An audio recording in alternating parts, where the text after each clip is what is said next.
하장우 문화연대 정책위원장이십니다. 네, 하장우라고 합니다. 문체부에서 하는 토론회 말고 지금 국토부 관계된 토론회 처음 나가보거든요. 그래서 이 분위기가 굉장히 어색해요. 문체부 토론회는 그냥 뭔가 이렇게 좀 말랑말랑한 것도 있고 한데 오늘 굉장히 다 비장한 표정으로 막 앉아 계셔서 되게 그리고 또 이제 안타깝게도 제가 토론문을 열심히 써서 이렇게 보내서 이렇게 자료집에 실었는데 앞에서 다 말씀을 또 해주셔가지고 그래서 사실 이제 뭐 어떻게 좀 얘기를 풀어야 될지 앉아서 한참 고민했는데 어쨌든 저를 이 자리에 이제 문화연대를 불러주신 이유가 있을 거라고 생각을 합니다.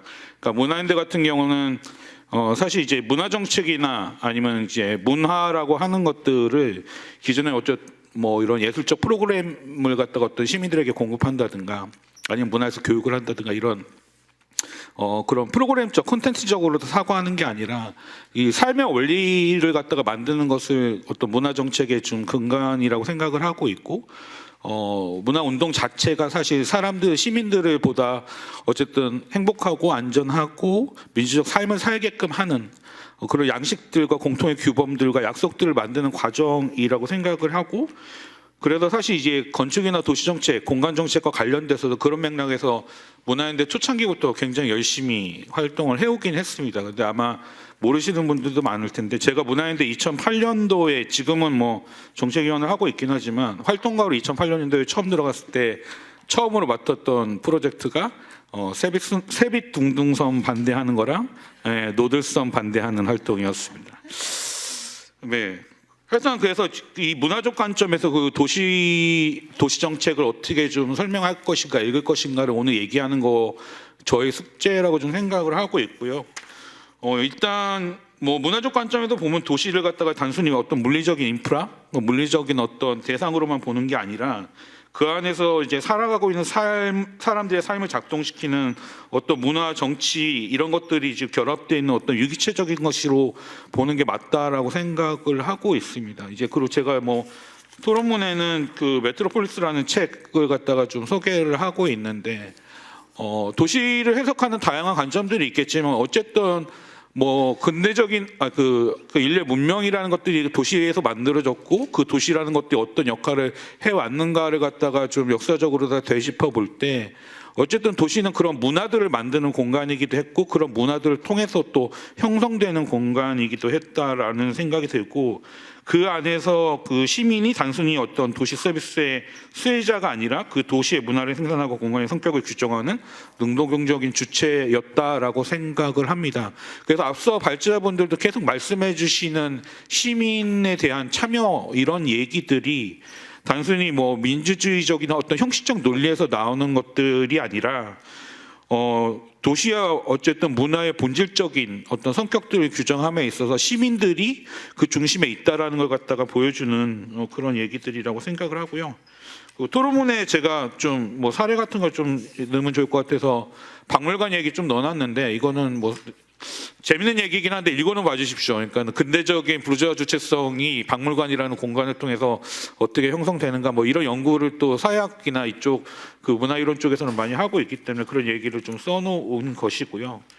그리고 또 하나 근데 이러한 그 도시 공간이 어떤 그 인위적으로 재편되는 과정에서 특정한 형태의 시민 주체를 형성하려는 어떤 권력의 의지가 강하게 왜곡되게 투영됐을 때 문제들에 대해서는 두 가지 사례들을 제가 좀 드러났는데 하나는 여기 건축하시는 분들 많이 아시겠지만 그 독일 나치 시대의 어쨌든 세계 수도 게르마니아를 만들려고 했었던 그 프로젝트도 제가 해석했을 때는 사실 그런 상징적인 도시 조작의 과정이었다고 생각을 하고 있고 그게 또 한국으로 넘어오면은 그 오세훈 시장이 계속 지금까지도 여전히 미련을 못 버리고 추진하고 있는 국가 상징거리 조성 프로젝트라든가 그런 그 프로젝트들이 갖고 있는 성격들이 이 도시 공간의 그 어떤 그 시민들의 일상적인 민주주의가 작동하는 장이 아니라 국가 권위의 전시장으로 바라보는 관점에서 만들어지는 프로젝트라고 저 생각할 수 있을 것 같습니다. 그래서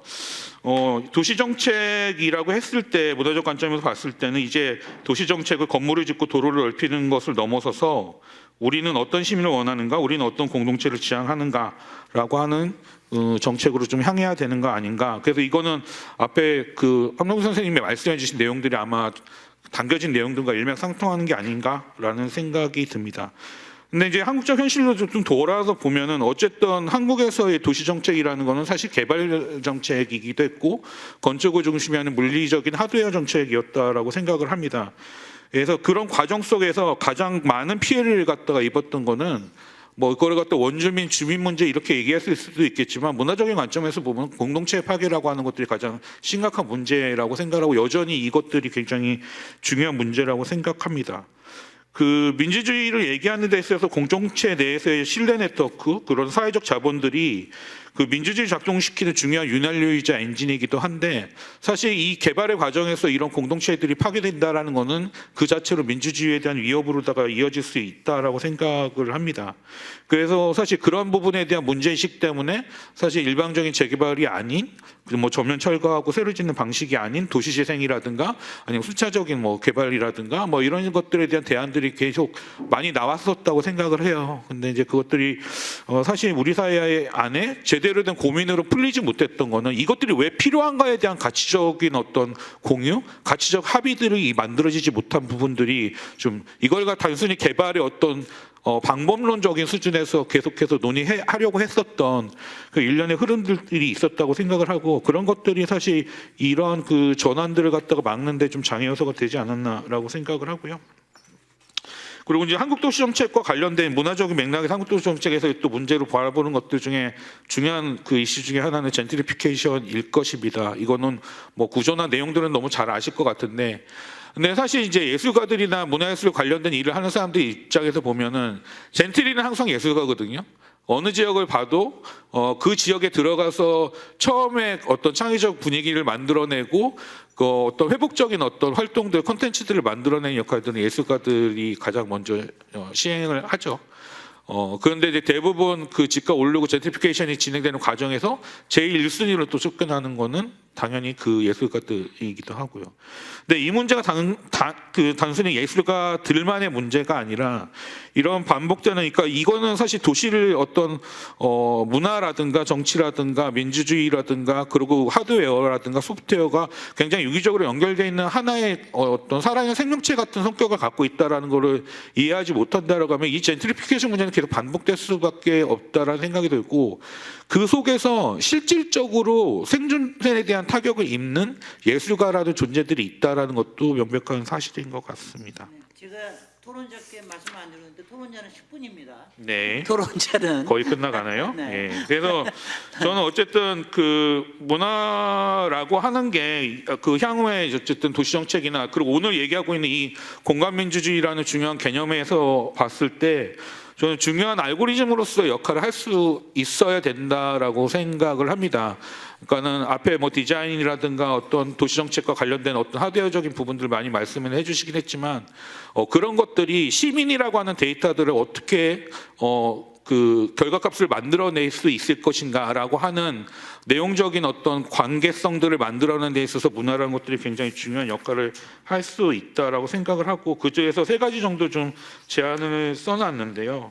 그 중에서 뭐 이렇게 공공공간과 관련된 좀 제안도 있고 그 문화영향 평가 제도를 갖다 좀 적극적으로 활용하는 거에 대한 것도 있고 공간 어버넌스 관련된 제안들이 있는데 뭐 자세한 내용 봐주시고 첫 번째 부분에 그 공공공간 얘기만 조금 짧게 좀 더 하고 싶은데 그 보통 공공공간을 많이 확보하는 것들이 필요하다는 거는 너무나 다 동의하시고 아실 거라고 생각합니다. 근데 그 공공공간의 성격이 무엇이냐라고 하는 것이 저는 중요하다고 생각을 하거든요. 그게 단순히 퍼블릭한 공간이 아니라 그 앞에서 그 이제 발제하는 데도 등장을 했었는데 어떤 커먼지적 공간으로서 시민들이 합의하고 그 공간을 활용하는 어떤 그 방법론들을 계속해서 참여 속에서 만들어가는 공간으로서의 그 커먼지적 공간들을 갖다가 점점 점점 확보를 하는 것들이 굉장히 중요하다고 생각합니다. 단순한 퍼블릭적 공간들이라고 하는 것들은 일종의 그냥 시민 서비스로서 시민들을 대상화하고 소비자화할 가능성이 크기 때문에 그런 커먼즈 공간에 대한 고민이 좀 많이 필요하다라는 생각이 들고요.